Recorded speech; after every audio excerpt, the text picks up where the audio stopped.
Este episodio llega gracias a Peruvian Beef, la marca peruana de carnes vegetales que está revolucionando la industria cárnica. Perfecto. Perfecto. ¿Qué tal? ¿Cómo estás? Mucho gusto.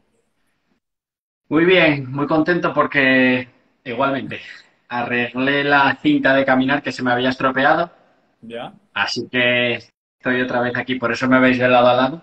No es que tenga hiperactividad, no es que sea hiperactivo, es que estoy caminando, ¿vale? Genial, genial, genial. Muchas gracias, de antemano, por aceptar la invitación. Estuvimos coordinando bastante tiempo, pero lo importante es que se pudo lograr darnos cada uno el tiempo y nada, muchísimas gracias, de verdad.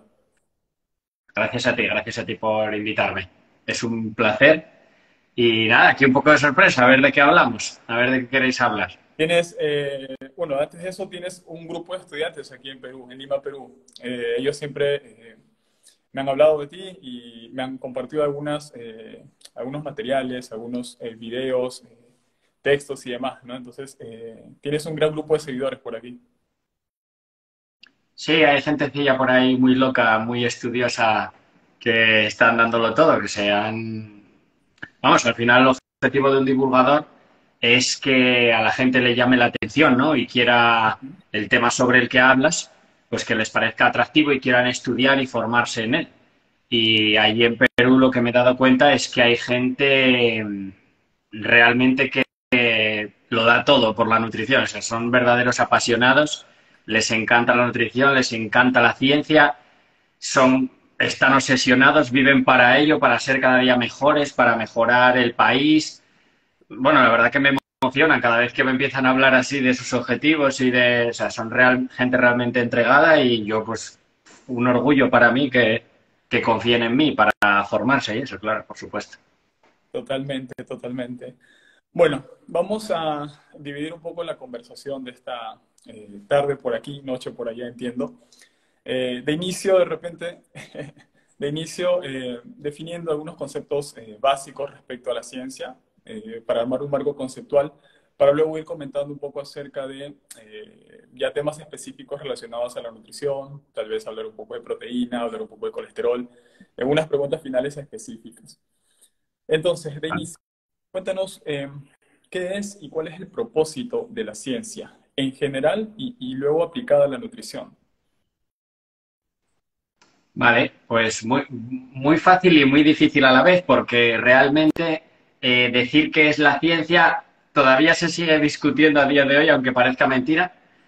Pero bueno, podríamos ser pragmáticos y decir que la ciencia es un método. Ujú. Y un método que tiene un fin. Por eso somos pragmáticos, porque apelamos al fin y a la utilidad de la ciencia, que es decirnos, en realidad responder a la pregunta más antigua y quizás más profunda a la que se ha enfrentado jamás el ser humano, que es cómo ser capaces de comprender cómo funciona la naturaleza y predecir y anticiparnos ante datos incompletos y variables, ¿no? Pues entonces el método científico viene a darnos una serie de reglas, una serie de pautas, lo que se dice un método a seguir, que va evolucionando, por supuesto, desde Aristóteles, que fue el primero que empezó ahí a aplicar los silogismos y sobre todo ya desde Francis Bacon hacia adelante, que ya empezaron más a demarcar lo que es el método científico, aunque no se pueda definir todavía lo que es ciencia en sí, más allá de alguna definición en la que todos estemos de acuerdo, ¿no? El objetivo de la ciencia tiene un fin, y es que nosotros podamos comprender cómo funciona la naturaleza sin que intervengan pues nuestras opiniones, nuestros deseos o nuestra subjetividad, digamos. La ciencia aspira a decirnos lo que es verdad sobre el mundo, ¿no? Entonces, muy resumidamente, pues podríamos decir eso, ¿no? Es un método que nos ayuda a saber lo que es verdad de la naturaleza, a poder predecir, por ejemplo, pues quiero saber la verdad de lo que ocurre cuando una persona pasa de comer garbanzos a comer huevos, ¿no? Pues ahí viene la ciencia, ahí está la ciencia para que independientemente de lo que yo observe, que por supuesto mmm, va a estar sesgado por mi observación, ¿no? A lo que realmente ocurre en la naturaleza cuando hacemos eso, pues tenemos ese método que es la ciencia para poder averiguarlo. ¿Y qué papel juega aquí la epistemología? Hubo un tiempo en que yo estaba un poco afanado con estos temas y claro, empecé a ver un poquito del falsacionismo de Popper, los paradigmas de Kuhn, un poco de Lakatos y demás. En este caso, la epistemología, ¿qué papel juega dentro de la ciencia? La epistemología, la ciencia del saber, digamos, o más bien como se les suele conocer aplicado, que es la filosofía de la ciencia, que es un saber de segundo orden, que trata sobre la normatividad y descripción de los saberes de primer orden, es decir, de las ciencias puras, de la física, la medicina, termodinámica, nutrición, si se quiere llamar ciencia, ¿no? Es decir, Pero, la filosofía de la ciencia o la epistemología, su trabajo es, sobre todo, describir qué es lo que hacen los científicos para, a partir de ahí, decirnos qué es la ciencia y qué métodos deben seguir, es decir, ese carácter normativo, y sobre todo estudiarlo, estudiar cualquier saber de primer orden. Por supuesto, no hay una sola epistemología, no hay una sola filosofía de la ciencia y no hay solo una ciencia. Hay muchas ciencias de muchos tipos. Podemos tener muy claro que la física pues, no tiene mucho que ver quizás con la nutrición, por ejemplo, aunque hay gente que quiera reducir la física, o sea, la nutrición a la física cuántica y cosas así que, bueno, que podemos ver en redes sociales. Realmente no está muy claro que eso se pueda hacer. De hecho, es otro debate muy candente que hay dentro de la epistemología, si realmente la biología es reducible a la física. Ya desde hace muchos años se defendía pues muy bravamente que no, porque es mucho más complejo, ¿no? Las predicciones, en este caso. Entonces, podríamos decir que eso, el papel que tiene es decirnos cómo funciona para saber qué es científico y qué no es científico, en resumen, ¿no? Ese es el papel que juega la epistemología. genial, genial. Ahora, siempre he entendido que en ciencia la verdad no se llega, a la verdad uno se acerca, ¿no? Y justamente para eso tenemos el método científico, ¿no? Que parte desde la observación, la hipótesis, la experimentación, interpretación, ¿no? ¿Puedes detallarnos un poco más esto, por favor, y cómo y de qué manera nos acercamos a esa verdad científica? A ver, es que la verdad en sí es un término metafísico. Mm, No es algo tampoco de lo que la ciencia moderna o el método científico como está enfocado realmente haga hincapié en ello. A ver, puede ser que exista una verdad fijada en el universo sobre pues ciertos fenómenos, ¿no? Pero Gödel demostró hace muchos años que ni siquiera vamos a poder demostrar si llegamos a la verdad aunque lleguemos a ella. Es decir, necesitaríamos salir del sistema de nuestras herramientas, de nuestra capacidad para observar, de esos enunciados empíricos. Y de momento, pues no sabemos salir de nuestra especie o de nuestra esencia para hacerlo. Por lo tanto, yo creo que la verdad, esto ya es una opinión mía, por supuesto yo me posiciono a favor del pragmatismo, porque es como funciona básicamente la ciencia y lo que más nos interesa. La verdad, por supuesto, que cuando hablamos de verdad también es cierto que a veces hablamos de objetividad, es decir, de ese carácter intersubjetivo de la ciencia, que no cuente la subjetividad nuestra o nuestros métodos o las limitaciones, sino que podamos llegar a esa verdad objetiva, es decir cómo son de hecho las cosas.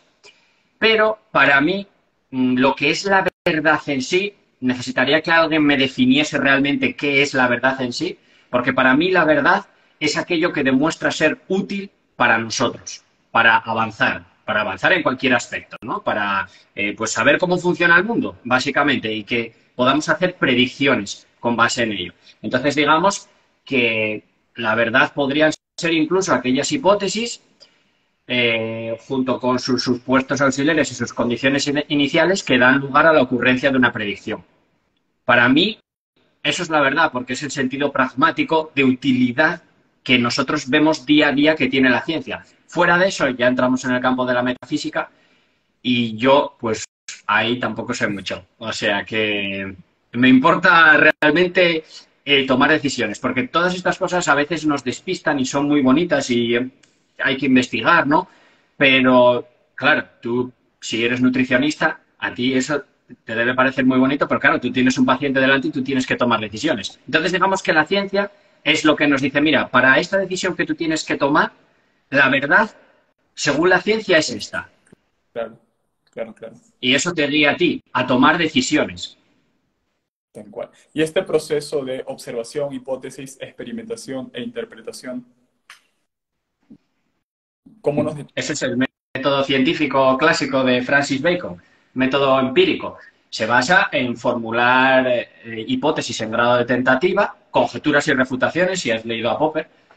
Se trata de sacar esa vena artística que todos tenemos, diseñar o, digamos, proponer hipótesis como conjeturas y a partir de ahí, a través de la experimentación, ver si las predicciones asociadas a esas hipótesis ocurren o no ocurren. ¿Vale? Entonces, el método que se utiliza, pues es ese. A veces la experimentación, pues es experimental, como literalmente, y otras veces, pues es a través de observaciones.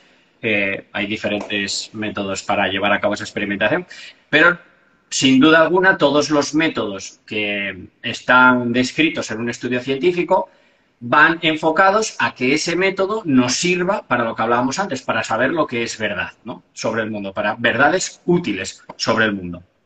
Y en esto de la observación, entiendo que en la naturaleza observamos asociaciones, ¿no? Y a partir de ahí podemos inferir ciertas relaciones causales. Implícanos esto, cómo funciona esto de manera sencilla y práctica para las personas que nos están escuchando. Mira, una manera muy sencilla y práctica, sin entrar en teorías y sesgos de colisión y cosas así, algo muy práctico que puede entender todo el mundo, sea aquí algún clínico, nutricionista, médico que atienda pacientes, es que ¿por qué es muy útil la ciencia? Pues mira, la ciencia es muy útil porque tú atiendes un paciente, ¿no? A ti te llega un paciente, por ejemplo, tú eres nutricionista, a ti te llega un paciente aquejado de dolor gastrointestinal. Y tú, bueno, pues vas haciéndole unas pruebas o te manda una analítica del médico o cualquier cosa así, y tú vas diciendo, bueno, pues yo creo que puede ser esto lo que te está ocurriendo. Venga, voy a pautarte un plan nutricional que creo que te va a funcionar, ¿vale? Entonces el paciente tuyo se va muy contento, venga, me voy a poner las pilas, quiero encontrarme mejor. Y tú le dices, venga, haz esto al pie de la letra, lo que yo te estoy diciendo, y dentro de un mes vuelves otra vez por aquí a ver qué tal. Bien, el paciente vuelve a tu consulta y tú le dices, bueno, ¿qué tal vas?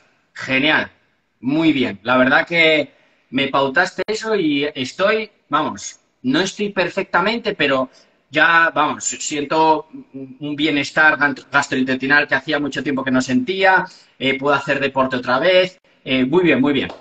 Bien, la cuestión aquí es que, claro, cualquier clínico o cualquier ser humano normal y corriente dice, mi intervención ha funcionado, ¿no? Es lo que tú piensas.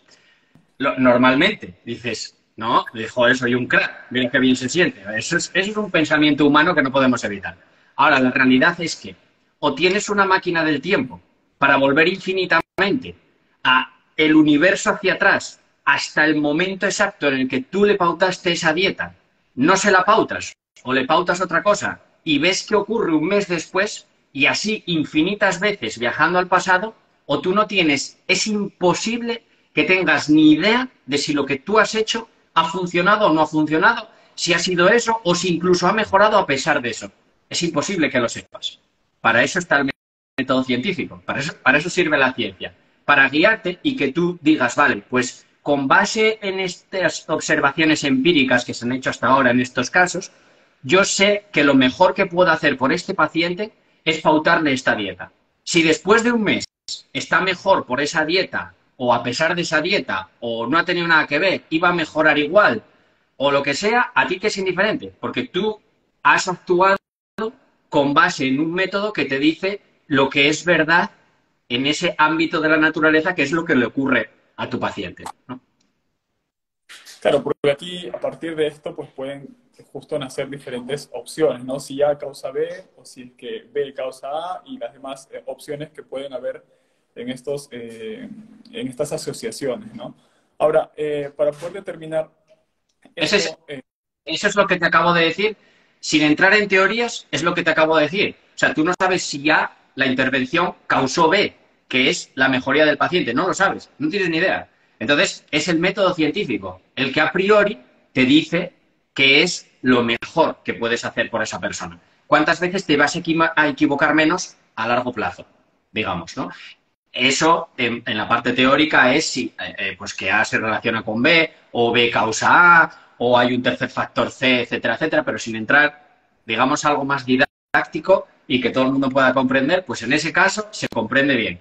Tú estás observando una correlación entre lo que tú has hecho, tu intervención y el resultado final del paciente, pero tú no sabes si esa correlación se debe a otro factor, si se produjo a pesar de la intervención tuya, si tú lo que te importa es aplicar lo mejor que sepas, ¿no? Para y ese paciente. justamente en relación a esto es que se estudian o se ven los criterios de causalidad de Bradford Hill, bueno, que él expuso, ¿no? Que no es de él. Detállanos un poco esto, ¿no? Para poder eh, eh, inferir esa asociación, ¿no? Y cómo estos criterios de causalidad, pues, nos ayudan a poder hacer a determinar eso. Eh, los test de causalidad, o sea, los test de causalidad, los criterios de causalidad o las preguntas que planteó Bradford Hill son un razonamiento, digamos, general, ¿no? Al final, tú no puedes saber, o sea, no existe un método deductivo para, a partir de unas premisas, deducir que siempre se va a producir, siempre va a existir o siempre va a ocurrir la causalidad. Porque ese siempre equivale a que la fórmula matemática tenga un cuantificador universal. Y cualquier cuantificador universal tiene una probabilidad lógica de cero, porque establece un dominio de objetos infinitos. Entonces, por teoría de la probabilidad, siempre el denominador, da igual las veces que tú observes lo que crees que es una relación causal, que el denominador es infinito. Por lo tanto, la probabilidad lógica es igual a cero, ¿no? Entonces, lo que podemos hacer es intentar inferir a partir de datos cuál es la opción más probable. Que hay una relación causal, que solo sea una asociación, que haya otro factor de confusión, que sea un problema de elección de los participantes, digamos, o de la población, que no tenga nada que ver con eso, ¿no? Entonces, al final, las preguntas de Bradford Hill, pues la fuerza de la asociación, si hay un gradiente biológico, el éxito de la experimentación, la plausibilidad biológica, la consistencia, la coherencia, etcétera, etcétera, viene a decir, venga, planteate todas estas preguntas y vamos a intentar ver si la relación causal es lo más probable. Cuanto más claras las respuestas a las preguntas de Bradford Hill sean que sí, pues más probable es que la relación sea causal, ¿vale? Entonces, las preguntas de Bradford Hill, otra vez volvemos a lo que hablábamos al principio, son una metodología pragmática para llegar a poder inferir causalidades que nos sirvan y nos sean útiles a nosotros. Por ejemplo, si tú eres capaz, a través de la evidencia, de establecer que el colesterol LDL causa enfermedad cardiovascular, eso te es útil para hacer recomendaciones nutricionales o para hacer recomendaciones farmacológicas de salud pública. Si se hace es porque es útil, porque no hay ningún método deductivo para inferir causalidad. Entonces, las preguntas de Bradford Hill son esa serie de criterios, pues como un fenómeno que era Bradford Hill, un verdadero genio, ¿no? Y un experimentalista, que mucha gente piensa que se dedicaba a estudios observacionales porque lo planteó para la epidemiología. Bradford Hill era un experimentalista de los pies a la cabeza. Y dijo, bueno, voy a recoger un poco esto, que ya había hecho sus bocetos Hume y Stuart Mill, o sea, no se lo sacó él de la chistera, sino que es a partir de muchísimo estudio, de muchísima observación, pues básicamente sirve para eso, para ayudarnos a saber que de todas esas direcciones de flechitas, ¿cuál es la más probable? Claro, porque además en ciencia siempre hablamos a partir de probabilidades, ¿es cierto? Sí, o sea, ciencia. Vamos a hablar de medicina, nutrición y tal. Sí, hablamos a partir de Ahora, probabilidades. otro concepto importante para dejar en claro estas bases de inicio es las líneas de evidencia, las famosas líneas de evidencia. ¿por qué son importantes analizarlas y entenderlas? Y claro, cómo cada una de ellas responde a diferentes preguntas, ¿no? Mira, si tú eres un policía y estás en la escena de un crimen y quieres, pues, deducir quién es o quién ha sido el asesino o asesina que ha perpetrado, por ejemplo, un asesinato, no es lo mismo que tú llegues allí y solo tengas la huella de una bota a que tengas la huella de una bota, un pelo, saliva, fluidos, cámaras, grabaciones de vídeo, pues todas esas pistas son evidencia, o sea, evidencia es sinónimo de pista, ¿vale? Entonces, las líneas de evidencia lo que viene a decir es eso, pues por ejemplo, la escena del crimen, pues mira, tienes test genético, tienes imágenes, observaciones, tienes huellas, tienes un móvil del crimen, es decir, hay plausibilidad biológica, se pudo producir el asesinato por algo, ¿no? O sea, hay un mecanismo que llevó al asesinato. Pues al final los criterios de Braunfeld o las líneas de evidencia sirven para eso, para coger pistas de distinta naturaleza y ver si todas van en la misma dirección, si lo más probable es que quizás, pues eso, hay un tercer factor C que te esté engañando, ¿no? Fíjate, si tú tienes una prueba de ADN en un crimen, la probabilidad de que sepas, aunque tengas test de ADN de gente y coincida con alguno que la policía tenga en la base de datos, la probabilidad de acertar a partir de ese test de ADN quién es el asesino no es muy alta, ¿eh? La gente piensa que es muy alta, pero no es muy alta, porque hay un margen de error, hay más personas que podrían dar, dependiendo, pues igual a lo mejor 100 o 200 personas en el mismo país que podrían dar como que son ellos también la prueba de ADN, ¿vale? Entonces, cuantas más pruebas tenga, que hace un policía? Pues coger pruebas de todas partes, interrogar a todo el mundo, testigos, todo lo que se pueda. Pues esas son las líneas de evidencia. Todas las pruebas que tengas de distintas vías, a ver si todas apuntan a la misma dirección o es que muchas están sesgadas por culpa de errores de medición o lo que sea y viene otra línea de evidencia y te dice, hey, precaución, que aquí puede ser que esté ocurriendo esto otro, ¿no? Y detállenos un poco acerca de esto, ¿no? La investigación básica, la clínica, la epidemiológica y la aleatorización mendeliana y demás, ¿no? Estudios genéticos respecto a esto. Respecto a eso, pues son las líneas de evidencia de las que disponemos. Digamos que, pues, una investigación básica, pues digamos que es la más mecanicista, en sentido de esa plausibilidad biológica, es decir, pues si conocemos unos mecanismos causales que son pues los que llevan de esa línea causal del agente de exposición a la enfermedad, por ejemplo, o lo que sea. La clínica, digamos que es el estándar de oro, porque precisamente es la que más preguntas de Bradford Hill es capaz de contestar de una sola vez. Los estudios observacionales, pues que también son realmente muy importantes, tienen otras fortalezas que no tienen los ensayos clínicos, como el poder estadístico, que son más baratos, que son más plausibles de hacer, ¿no?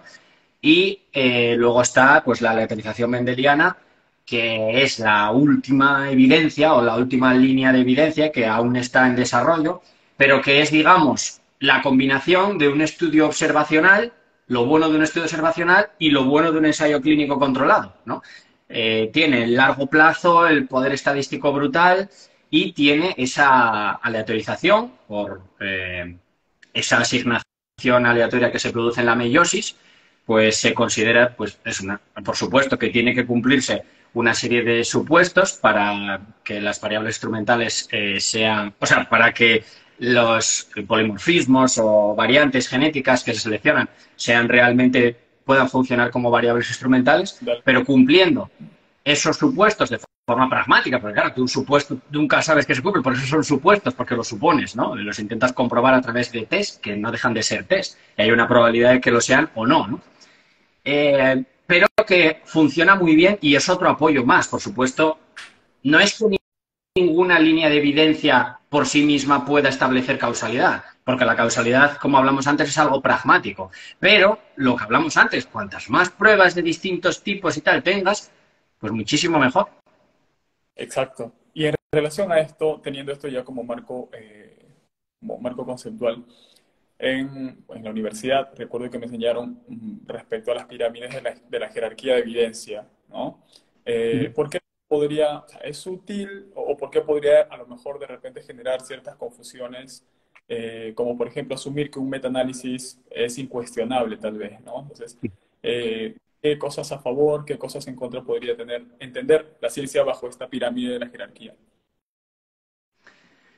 Al final, la pirámide, mira, al final las inferencias son razonamientos y los razonamientos se llevan a cabo en el cerebro. O sea que yo en general, cualquier método que te prometa que no vas a tener que razonar por ti mismo a la hora de de hacer una transición entre estados mentales, no me gusta. No me gusta porque las cosas nunca son tan fáciles, ¿no? Claro, dices tú, a ver, la pirámide de la jerarquía de la evidencia tiene algún sentido, tiene sitio en la formación. Bueno, pues siempre que le digas a la persona que a igualdad de metodología, de todo igual, comparaciones exactamente iguales y todo igual puede servirte de guía, vale. Pero es que al final lo único que cuenta es la metodología y cómo se responda a la pregunta a la que se quiere contestar en los estudios, ¿no? Porque si tú tienes un estudio, típico ejemplo que ponemos siempre, si tú tienes un estudio que compara el consumo de huevos con McMuffins de McDonald's, con hamburguesas, por ejemplo, y tienes 50 estudios así, haces un metaanálisis. Es más, haces otros 100 estudios así, haces más metaanálisis y entonces haces umbrella review, que se llama ahora, ¿no? Que son metaanálisis de metaanálisis. Pero tienes huevos comparados con hamburguesas de McDonald's. O sea, ¿de qué te sirve a ti tener metaanálisis de metaanálisis y lo que quieras en tu cama? Si lo que tienes es esa comparación inútil. ¿Qué te aporta a ti como profesional de salud saber la comparación entre el huevo y los McMuffins? Por poner un ejemplo, ¿no? Un poco exagerado.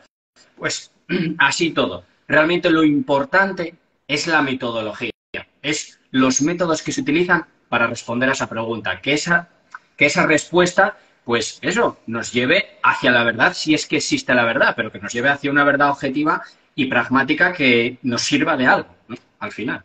Genial, genial, genial. Vamos un poco a relacionar todo este marco conceptual a nutrición. Comentamos en una entrevista que estos temas de debate en redes sociales no se ven en la comunidad científica, ¿no? Ya que hay posturas que ya se tienen bastante claras. Y comentas estos debates en redes sociales con personas cercanas que tú, entiendo, tienes en la comunidad científica y como que se espantan. Cuéntanos un poco al respecto. Perdona, es que no te escuché bien. Que tienes personas cercanas a la comunidad científica que cuando les comentas acerca de estos debates en redes sociales se espantan, porque Ah, en la comunidad científica se tienen las cosas bastante claras. a ver, las cosas que están claras, ¿no? O más bien, pues sí, claro, es que, a ver, dices, a ver, ¿en la comunidad científica está claro que la Tierra no es plana? Pues hombre, bastante, ¿no? Bastante. Entonces, si nos tenemos que poner ahora a debatir si la Tierra es plana, ¿cómo me puedo tomar yo en serio un debate en el que estamos hablando de si el LDL causa enfermedad cardiovascular, macho? Con la evidencia que hay. Pero ¿cómo se puede debatir eso? Es que entonces, claro, pues son cosas que tú ponte en la piel de un científico como yo conozco, que se pasan de lunes a domingo 14, 15 horas diarias en el laboratorio, sacando a lo mejor migajas para dentro de 20 años tener un resultado importante de algo y que venga un nota y diga que el LDL no causa enfermedad. Dices, me cago en 10, es que lo cojo, lo reviento, tío. Qué rabia, de verdad. Esta gente pedazo de inútiles. Bueno, y es que las cosas que yo he escuchado fuera de cámaras no te las puedes ni imaginar. Pero claro, yo lo entiendo porque eso tiene que ser una frustración. Decir, me cago en 10, viene el zorolo este y cargado de carisma y a tomar por saco el trabajo de 100 años, de 100.000 investigadores que han dedicado su vida a ello. Pues hombre, da rabia, ¿no? Da rabia. Entonces, algunas cosas, por supuesto que dices, joder, pues sí, eso, dan rabia, ¿no? Sin más, tampoco voy a decir palabrotas ni nada, pero que, que sí, que yo los entiendo. Muy bien. Claro, depende del tema. Pues, a ver, al final la ciencia es debate, ¿no? Y la ciencia, pues si has leído a Popper, ¿qué decía Popper? Popper decía, el objetivo tuyo es destruir tus propios resultados. O sea, intentar ser lo más riguroso posible para demostrar que estás equivocado. Y la teoría que sea capaz de resistir las pruebas cada vez más severas, esa es la teoría imperante en ese momento, ¿no? Hasta que llegue otra o hasta que, sí, con menos cantidad de falsación y más cantidad de corroboración, ese grado de verosimilitud que hablaba Popper, pero era eso, o sea, el legado de Popper en realidad es ese, es esa humildad de intentar Estoy- ir en contra de tus hallazgos. Pero bueno, o sea, ir en contra quiere decir de intentar refutar tus propias teorías, ¿no? para buscar sus fortalezas, claro. En varias oportunidades has comentado sobre los objetivos de la salud y su importancia. Detállanos un poco más respecto a esto, por favor. Eso es una parte importantísima de la que no hay que perder el foco, porque es muy fácil perder el foco. Tú imagínate que yo, ¿sabes quién es Ibai? Ibai Llanos, un español que hace, ¿sabes quién es, no? Él organiza veladas de boxeo, ¿no? Tú imagínate que yo veo la velada de boxeo de Ibai y digo, yo quiero boxear, quiero hacerme boxeador, me motivo y digo, voy a entrenar, voy a hacer lo que haga falta. Y miro características de los mejores boxeadores del mundo. Miro su peso, miro su capacidad cardiopulmonar, miro su fuerza, lo que levantan y digo, vale, pues yo tengo que ser tan fuerte, correr tanto, tener esa capacidad cardiopulmonar, estar con un índice de grasa del 7%, porque son las características de los mejores boxeadores del mundo. Entonces tú entrenas con ese objetivo. Llegas al primer combate y la tumiza de palos que te caen es increíble, porque se te ha olvidado que tu objetivo es saber boxear. Es decir, todo lo demás está muy bien, todo lo demás acompaña, pero tú tienes que tener claro cuál es tu objetivo, macho, porque como se te olvide que tu objetivo es boxear lo mejor posible, te va a caer una tunda increíble, ¿no? Bueno, pues esto es exactamente lo mismo. Si yo pierdo el foco, es decir, si yo hago un estudio para ver cuánto, por poner un ejemplo, que nadie se ofenda, cuánto suben las cetonas al comer no sé qué o a llevar no sé qué dieta, pero a mí qué narices me importa cuándo suben las cetonas. Es decir, los objetivos de las ciencias de la salud, si por algo existen las ciencias y se practican las ciencias de la salud, es por dos objetivos. Que las personas vivan lo máximo posible con la mayor calidad de vida posible. Y, por supuesto, haciéndolo a un coste razonable, que eso es pura lógica, ¿no? Pero es que todo lo que no sea, que no sepa, o sea, todo lo que sea, que sepas que los resultados no te van a llevar a esos objetivos de las ciencias de la salud, es total y absolutamente irrelevante hasta que se demuestre lo contrario. ¿Vale? Entonces, Adelante, adelante. Continúa. sí, no, bueno, si quieres que siga, el ejemplo que yo suelo poner, aparte del boxeador, el ejemplo que suelo poner es el de los nutrientes, ¿no?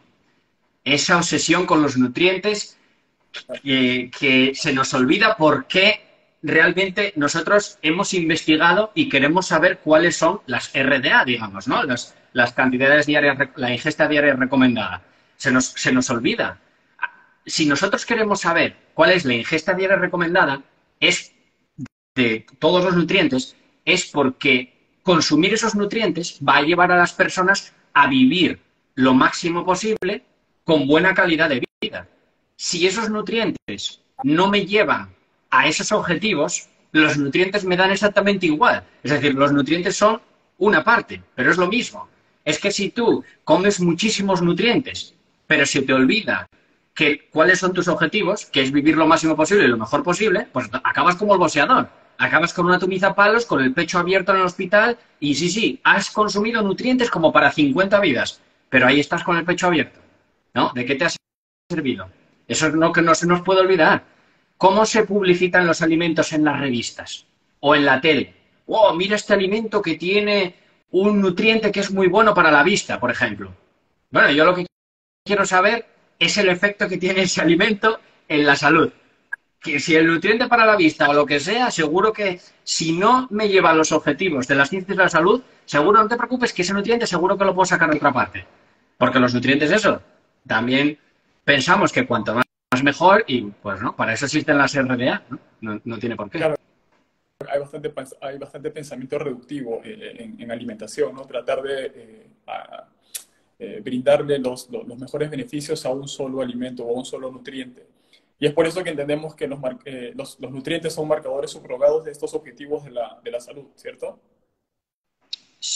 Efectivamente. Los nutrientes tienen que ser marcadores subrogados. Si no son marcadores subrogados de esos objetivos, te los puedes tirar por la ventana o meter donde tú quieras, los nutrientes, básicamente. Ahora, Gonzalo, entendiendo esto, claro, estamos en el contexto de salud pública. Cuando se trata de deportistas, solo para ir a puntualizar a este aspecto, luego regresamos al marco de la salud pública. En deportistas entendemos que los objetivos son diferentes, ¿no? O personas tanto de rendimiento deportivo o deportistas de puntuación estética, ¿no? Donde yo competí hace varios años en fitness, en culturismo, entonces había ciertas estrategias que uno tenía que abordar. Y luego trabajé 3, 4 años en rendimiento deportivo, en fútbol profesional. Entonces también hay otras estrategias donde hay que priorizar objetivos de la competencia y demás, ¿cierto? Sí, sí, claro. Bueno, ya depende de los objetivos que tenga cada uno. De momento, los ambulatorios y los hospitales no son para prepararse para ir guapo a la playa. O sea, de momento se supone que la gente estudia medicina y tal por los objetivos de la ciencia y la salud y nutrición y todo eso. Por supuesto que los objetivos que tenga cada persona pues son respetables siempre que no afecten a la libertad de otros y tal. Pero bueno, sí, por ejemplo, el culturismo, pues tiene razón, ¿no? Pues cuánta gente se inyecta fármacos, ¿no? Que pudiendo evitar esos efectos secundarios simplemente por los beneficios que le da. Eso no creo que su objetivo primordialmente sea vivir lo máximo posible con la mejor calidad de vida. Tu objetivo es otro y bien respetable que es el objetivo de cada uno, siempre que no hagas daño a los demás, no hay ningún Tal problema. cual, tal cual, porque siempre hacemos este énfasis, ¿no? Reconocer, ¿no? En qué contextos estaremos abordando diferentes estrategias nutricionales en base al objetivo de la persona, del atleta o de la persona que vayamos a ayudar. Ahora, regresando al marco de la salud pública, entendiendo estos objetivos de la salud, hay una recomendación, un patrón alimentario por defecto que tú comentas, ¿no? Cuéntanos un poco más de esto. A ver, si nosotros revisamos, si nosotros nos ponemos a responder a las preguntas de Bradford Hill, según lo que hemos hablado hasta ahora, la pregunta es qué patrón dietético es el óptimo. Es decir, qué patrón dietético es el que lleva, el que causa vivirlos la mayor cantidad de años posibles y con la mejor calidad de vida posible, ¿no? Pues la ciencia nutricional es muy clara al respecto si coges todas las líneas de evidencia, ¿no? Y es que la respuesta que tú obtienes cuando analizas tanto estudios observacionales, ensayos clínicos, marcadores subrogados de la nutrición, etcétera, etcétera, es que cuantos más alimentos vegetales integrales consuma la persona, pues mejor. Esto no es cuanta más cantidad de alimentos, o sea, hablamos de proporciones, es decir, que si la proporción máxima es el 100%, pues lo mejor es el 100%. Si no se puede el 100% por lo que sea, pues el 95%, si no, pues el 90%, si no, pues pero cuanto mayor sea la proporción, mejor. Eso es lo que nos muestran cuando se analizan todas las líneas de evidencia. No es fácil, porque los estudios de nutrición por desgracia, pues no son de la mejor calidad de lo que nos podíamos esperar, como ocurre también en las ciencias del deporte, ¿no? O en la suplementación o eso, pero tenemos que tomar una decisión. Al final es eso, tomar decisiones, ¿no? Pues con lo mejor que tenemos, ¿cuál es la mejor decisión que podemos tomar por defecto? Pues, porque claro, la cuestión es que la ciencia sirve para eso, para saber lo que es verdad. Muchas veces la gente no entiende la diferencia entre saber lo que es verdad y lo que se aplica después en la clínica o en la práctica. No tienen absolutamente nada que ver una cosa con la otra. La ciencia te dice lo que es verdad. Y el ejemplo que yo siempre pongo es el del fumador, el del tabaco, ¿no? Tú eres un médico y a ti te llega un paciente que fuma 20 cigarrillos al día. Tú le dices, oye, fuma 4, porque crees que así lo vas a llevar mejor a los objetivos de las ciencias de la salud, que es que viva lo máximo posible y lo menos posible. Está justificado a lo mejor por lo que le parezca al médico, que ahí entra ya la inteligencia de cada uno y los dotes y tal, que a lo mejor es mejor decirle 4 que 0. Puede ser. Ahora, si el paciente te pregunta, ¿qué es que 4 es lo óptimo? Hombre, pues el médico tiene que decir no. Gracias a la ciencia sabemos que lo óptimo Sí, son 0 cigarrillos. así es. Eso es para lo que sirve la ciencia. Para lo que sirve la ciencia es eso. Luego lo que cada uno aplique o lo que sea, es lo que hablábamos antes, saber qué es verdad. Poder tener esa capacidad de predicción. Yo sé que le voy a decir a la gente que cuantos más vegetales integrales mejor, y a largo plazo es el mejor consejo que puedo dar, es el consejo óptimo. Esto que es tan sencillo, parece que se hace muy, muy difícil de entender, ¿no? Pero es así de sencillo, eso sí de simple. Sí, sí, tal cual. O sea, diferenciar la recomendación de salud pública al abordaje particular e individual en consultorio, ¿no? Como dice un estadístico muy famoso, los ensayos clínicos no tienen nada que ver con la realidad, gracias a Dios. ¿Sabes? Porque no son para eso. Exacto. Ahora, o sea, y ahí es donde se cae ese reduccionismo de crítica, tal vez, de decir que el purismo científico en nutrición no es aplicable a la realidad, ¿no? Y este purismo científico muchos lo definen como ceñirse rígidamente a la estadística, a los datos. ¿Qué opinas al respecto? No te voy a decir lo que opino porque igual te cierran el directo de lo que opino, ¿no? Pero vamos, si tú eres capaz de estudiar un poco la ciencia y para qué sirve, te vas a dar cuenta de la absoluta memez que estás diciendo. Pero bueno, hay que estudiar, no es fácil, es un tema difícil, quizás abstracto en muchos aspectos, que requiere mucho razonamiento. Y nosotros lo que queremos son herramientas que nos digan, tienes que hacer esto, esto, esto y esto. Y no pienses, ni preguntes, hay que hacer esto, ¿no? La realidad es que la ciencia no funciona, la ciencia es un razonamiento. Que tú seas capaz de transicionar desde unos datos que son la conexión que tú tienes con la realidad del mundo, tú obtienes datos, ¿no? Tú si quieres saber si tu paciente adelgaza, ¿qué haces? Le mides, ¿no? Le pesas, necesitas datos. Pues al final la ciencia es una transición entre esa conexión y la realidad. Te transiciona a ese estado mental a decir, pues mira, con base en las pruebas objetivas que tenemos, ocurre esto en la naturaleza, ¿no? Entonces, claro, eh, no sé qué pensará la gente con lo que... O sea, si tú estudias la carrera, ¿de dónde piensas que salen los materiales? Lo que le parece a tu profesor, sus opiniones. Pues hombre, normalmente está basado en la ciencia, ¿no? Un médico, un cardiólogo, eso, con sus guías delante, un hematólogo, con cualquiera, tiene unas guías que le ayudan, ¿no? Y que le dicen las decisiones que tiene que tomar. ¿De dónde cree que salen esas decisiones? Esas decisiones, por ejemplo, calculo el riesgo, el riesgo cardiovascular de 10 años de este paciente. ¿Para qué te sirve eso? Para tomar la decisión de la intervención que tienes que hacer al paciente. Para eso están las guías. Y eso está basado en la evidencia. Exacto, exacto. ¿Vale? Y luego hay otra cosa muy importante que se olvida y se pasa muchas veces por alto, que es la obligación, el derecho del paciente al consentimiento informado. Es decir, él tiene derecho a saber la verdad, todas las opciones de tratamiento, beneficios, perjuicios, y él es él el que decide al final, ¿vale? Aunque normalmente llegas y venga, tómate esto y tómate esto y tómate lo otro. La realidad es que te debes oye, ¿qué opciones tengo?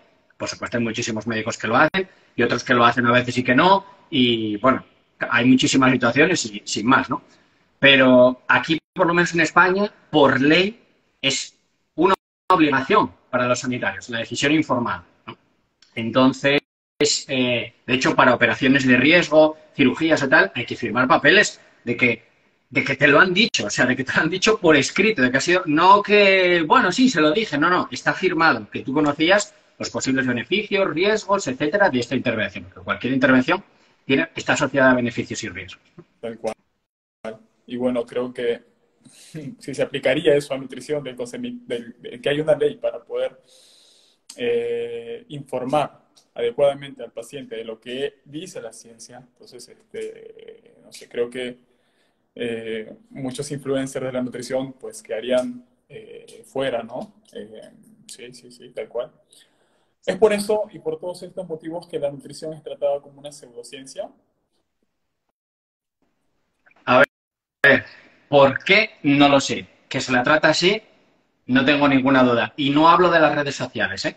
Hablo de estamentos digamos, o organizaciones encargadas de realizar guías, ¿vale? Si tú coges, por ejemplo, la guía de la Sociedad Europea de Cardiología, de farmacología, y tú ves la de nutrición, dices, ¿qué ha pasado? ¿Qué ha pasado? ¿Esta la hicieron vuestros hijos de 4 años y esta la habéis hecho vosotros o cómo es? O sea, en la nutrición se mete que si la cultura, que si tradiciones, que si yo qué sé cuánto, o sea, no sé qué ocurre con la nutrición, pero la nutrición se sale fuera del paradigma de las convenciones científicas que hay, por ejemplo, en farmacología, que no, no deja de ser otra rama de la ciencia de la salud. Y la nutrición parece que no entra dentro de ese paradigma. Por supuesto, está cambiando, ¿vale? Está cambiando, pero por ejemplo, tú ves en esas guías que si evidencia 1A, es muy gracioso, ¿no? Evidencia 1A de que la dieta mediterránea, claro, ¿con qué comparaba la dieta mediterránea? Con dieta occidental. Me cago en 10. No, evidencia 1A y triple A plus, si quieres también. Pero la cuestión es de qué te sirve a ti eso. Si luego hay otros ensayos donde a la dieta mediterránea se le quitan productos animales y todavía mejoran más los marcadores subrogados de salud, ¿de qué te ha servido a ti la evidencia 1A? Pues esas cosas ocurren en la nutrición. Y es una pena que ocurran, pero así no se cumple con la decisión informada, ¿no? Y peor, Pero bueno, entonces yo por eso sí, yo por eso suelo, a ver, no es que sea una pseudociencia, por supuesto que utilizan los métodos de la ciencia. Una pseudociencia es aquello que no es ciencia, pero quiere parecerse a ello, como todo ese tipo de guías y los estudios que se comparten y todo eso, ¿no? O las decisiones basadas en la evidencia. Pero realmente el tema es mucho más profundo porque cala en el criterio de marcación que hablábamos antes, que ni siquiera hay uno definido, ¿no? Pero si hacemos caso, por ejemplo, a Kuhn y vemos esa vía más sociológica de la ciencia que está construida por los científicos y tal, la nutrición se sale bastante del paradigma científico, digamos, ¿no? tal cual. Ahora, aparentemente algunos estudios en nutrición, por ejemplo, parecen contradecirse, ¿no? ¿Es realmente así o se están obviando algunos conceptos importantes que hay que tener en cuenta, ¿no? Y ya lo comentaste anteriormente, ¿no? Porque en ciencia lo único que tiene sentido son las comparaciones, ¿no? Entonces no hay de repente estudios buenos o malos, sino responden a preguntas específicas. Claro.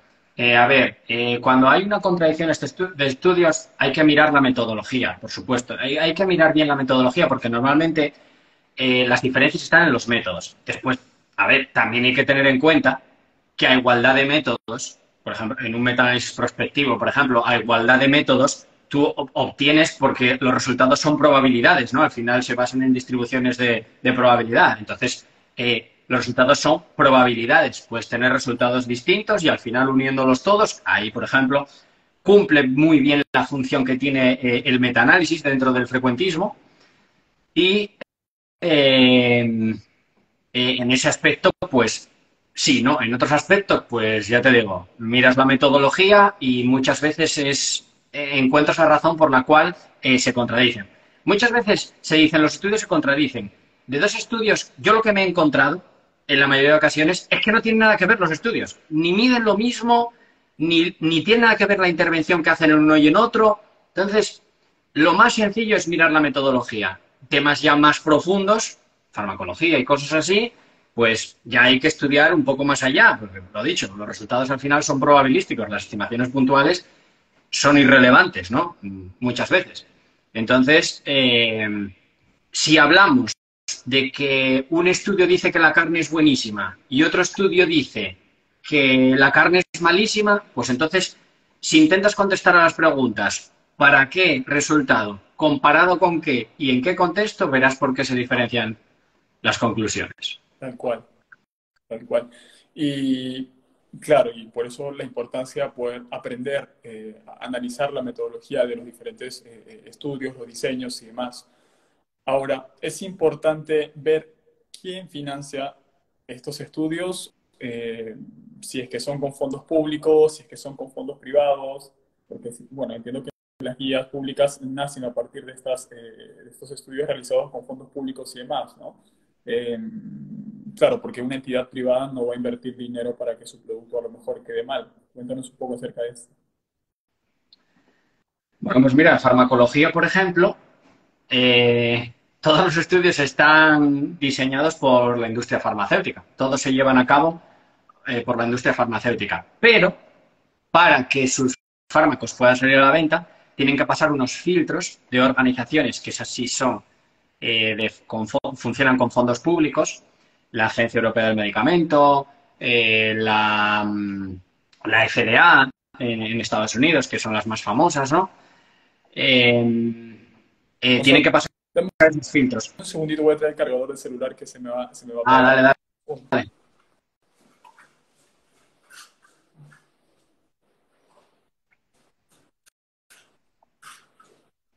ya estamos. Continuamos. Sí, eso, vamos. No me acuerdo Fondos ya que estaba, que leí una pregunta que... públicos y fondos privados. Ah, eso sí. Al final, sí, las fuentes de financiación que hay en la ciencia, pues son desde fuentes públicas, es decir, el dinero que sale de los impuestos de los ciudadanos, eh, fuentes privadas, industrias que quieren hacer estudios científicos para desarrollar sus productos, o también, como el Consejo del Huevo, para incentivar el consumo de huevos, promocionar y que aumente el consumo de huevos, es decir, para vender más. Y también existen fondos filantrópicos, como por ejemplo Wellcome Trust o la Fundación Bill y Melinda Gates, que financian los Global Burden of Disease, que son los estudios sobre mortalidad, factores de riesgo de mortalidad en el mundo. Entonces, ¿es importante mirar la financiación de un estudio? Bueno, eh, a ver si dices tú, ¿cómo pudieron hacer los autores esto que estoy viendo aquí? Esto es rarísimo. Y miras que a lo mejor lo financió una empresa que está encargada de vender esos productos, pues, pero la financiación tampoco es algo relevante de la metodología. O sea, la metodología es una cosa y la fuente de financiación es otra cosa completamente distinta. No tiene nada que ver. Un estudio puede ser perfectamente provechoso o darnos, aportar al conocimiento que tenemos sobre algún fenómeno y estar financiados por privado, público. Hay estudios públicos que no hay ni por dónde cogerlos también. O sea, hay de todo, ¿no? Hay de todo. Quizás, mira, los mejores sean los filantrópicos, que al final dicen, ¿cuántos millones necesitas para esto? Toma, no quiero saber nada de ti ya. O sea, me da igual. Yo te lo doy para que investigues. Fuera. Entonces, quizás son los menos dudosos. Pero bueno, claro. Luego, como con las vacunas, que si Bill Gates financia no sé qué. Pero bueno, también es lógico la ignorancia en estos aspectos, pues a mucha gente le da pie ahí a las conspiraciones. Tal cual. Y claro, tiene sentido porque a lo mejor, no sé, la industria cárnica, la industria del huevo, es muy improbable que financien ciertos estudios para que sus productos queden mal, ¿cierto? ¿Es poco probable? Es poco probable, sí. Hombre, no sé qué accionista aprobaría diseñar un estudio para que el producto del cual te lucras salga mal parado, ¿no? Sería un poco raro. Normalmente lo que tienen que hacer, pues algunas lo tienen muy fáciles. Por ejemplo, los estudios que financió Beyond Meat, claro, ¿con qué escogieron comparar la Beyond Meat?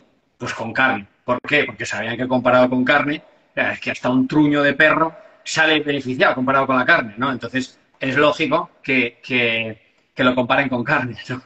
Eso. Pero sí, hay que ver. Pero eso todo está respondido en la metodología. Si tú con ver la metodología de un estudio, ya sabes qué interés tenían realmente los investigadores en responder a una pregunta concreta de investigación. Luego, a partir de ahí, pues lo demás son pistas también, sí. Oye, pues posibles explicaciones a por qué ves ciertas metodologías o ves que se toman ciertas decisiones o tal.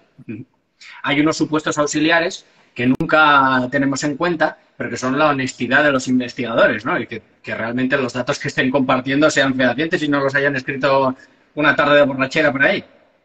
Ese es otro supuesto auxiliar que suponemos que se cumple. Tal cual, tal cual. Ahora, en una entrevista comentaste algo que me parece fundamental que quede claro, porque, claro, luego suelen cuestionar tus argumentos, tal vez. Entiendo que actualmente no te dedicas a pasar consulta, ¿no? No, Entonces, aluden que como no, no, ni actualmente ni nunca, vamos, yo no. No me dedico a pasar Como consulta. no se pasa consulta, aluden algunos como que no tienes el panorama completo. Y más allá de cada argumento, creo que esto es un ad hominem, ¿no? Y creo que no entienden esto que comentaste hace unos momentos, las diferencias entre las recomendaciones de salud pública y el abordaje particular. Y comentas en esta entrevista, que me parece clave, la verdad, la triada de la medicina basada en la evidencia, ¿no? Que hay que basarse en evidencia, en la clínica, en la consulta, ¿no? Hay que basarse en la evidencia, en las aspiraciones y en la experiencia del clínico, ¿no? Cuéntanos un poco acerca de esto, por favor. Es que eso ya no tiene nada que ver con la evidencia, aunque se le llame triada de la medicina basada en la evidencia. Eso ya no tiene nada que ver con la evidencia. La evidencia está para decirnos qué es verdad acerca de un fenómeno de la naturaleza. Lo que tú hagas en la clínica, llámalo como quieras, pero o te basas en la evidencia o no te basas en la evidencia. Eso es una dicotomía. No, ahí no hay triadas que valgan.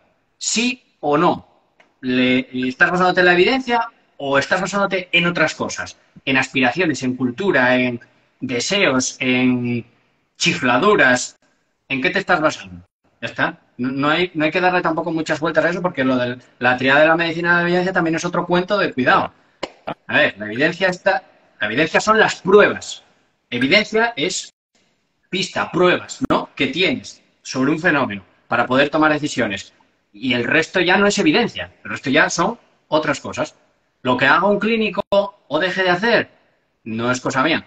Pero si yo en las redes sociales veo a alguien que va en contra de los objetivos de la ciencia de la salud, como si paso clínica, como si es mi hijo de 10 años. Si tiene razón, tiene razón. No, decía eso.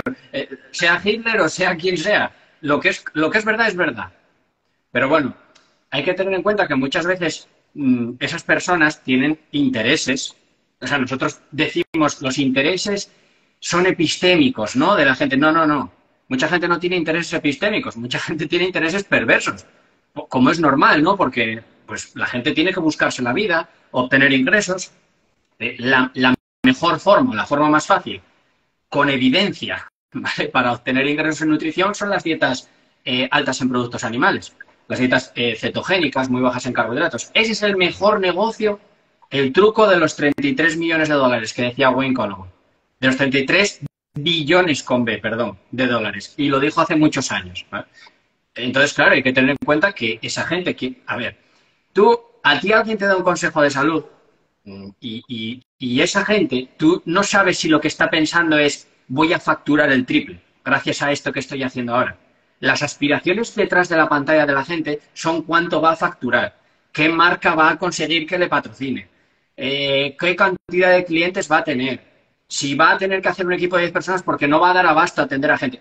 Eso es lo que piensa la gente detrás de la pantalla. Esa es la realidad. Para eso son las redes sociales.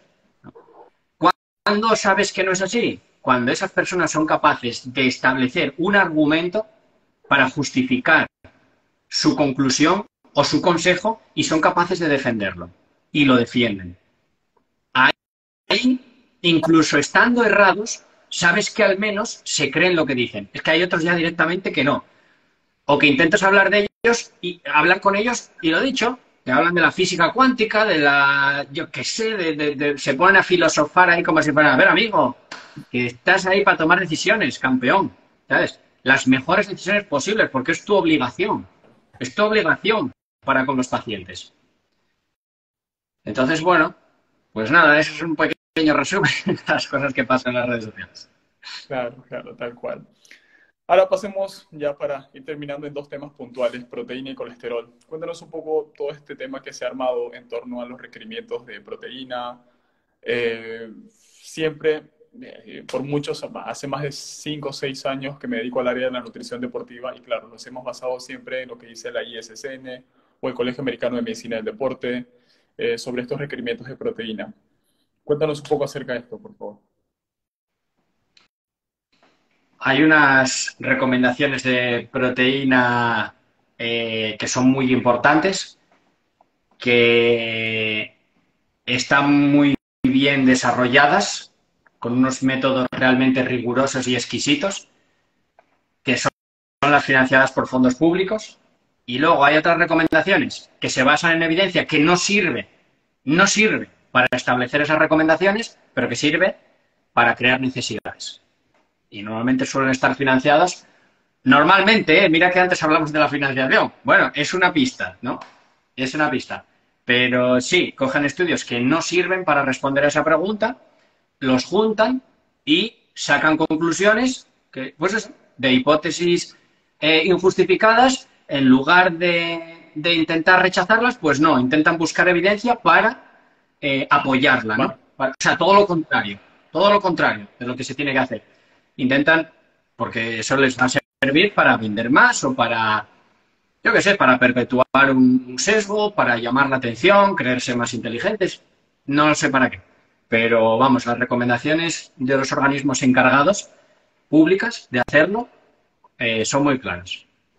Claro, no, no se parte de la observación, se parte de una afirmación. Y claro, todo lo que venga después sirve para corroborar esa previa afirmación. ¿Sirven los estudios basados en el balance de nitrógeno o está descartado?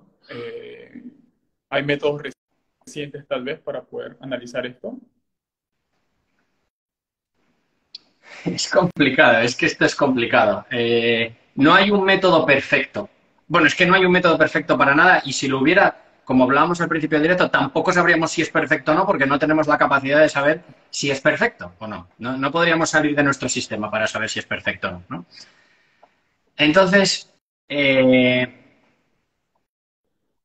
a partir de ahí, teniendo en cuenta que todos los métodos tienen limitaciones, al final hay que ser pragmáticos, como hablábamos antes, ¿no? Dar las recomendaciones basadas en la realidad, digamos, en aspirar a poder predecir. Si yo le doy una cantidad de proteínas a una persona, sé que con esa cantidad va a cumplir con todas las funciones que tiene que cumplir su organismo, ¿no? El único método que es posible a día de hoy de cumplir con ello es el método del balance de nitrógeno. Es el único. Pero claro, tiene limitaciones.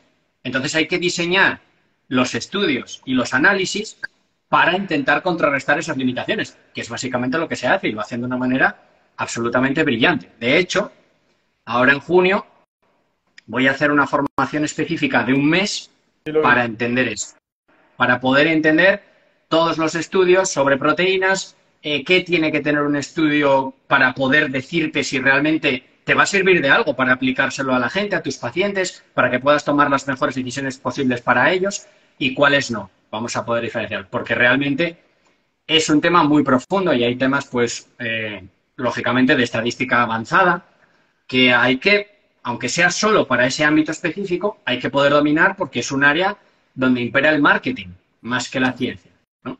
Entonces, es muy profundo, pero bueno, básicamente el resumen es ese.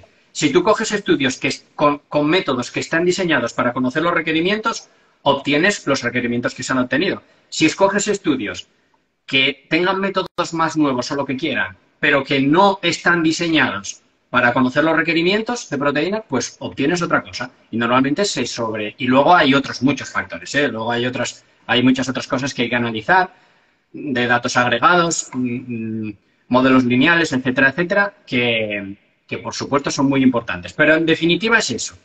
Estudios que están diseñados para ello y estudios que no están diseñados para ello. Así de simple. Al menos con la evidencia y los datos que hay hasta ahora, ¿eh?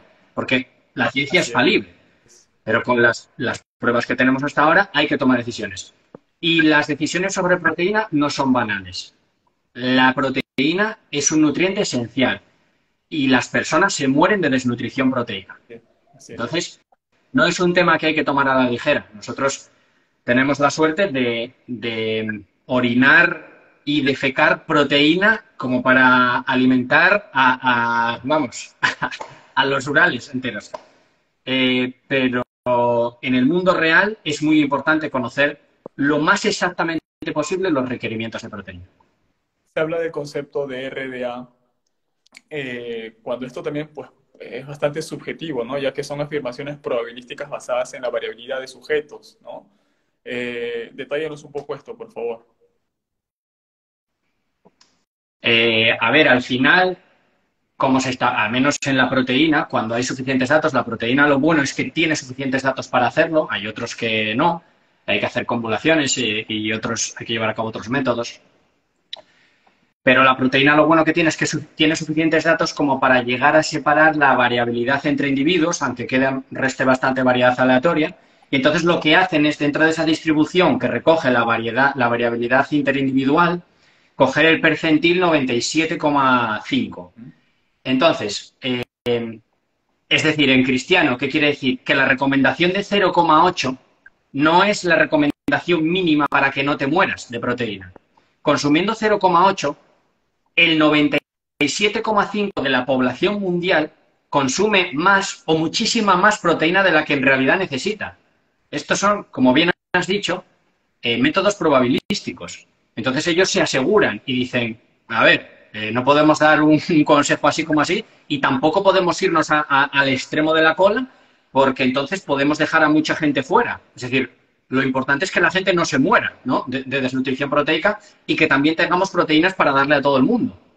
Entonces, básicamente lo que hacen es eso, es virtualmente decir qué requerimiento cubre a toda la población. Pues ese es ese. La que la gente no se da cuenta es que a lo mejor tú estás viendo que el requerimiento es 0,8 y tu requerimiento real es 0,4. Puede ocurrir, puede ocurrir. Eso no lo evita la RDA.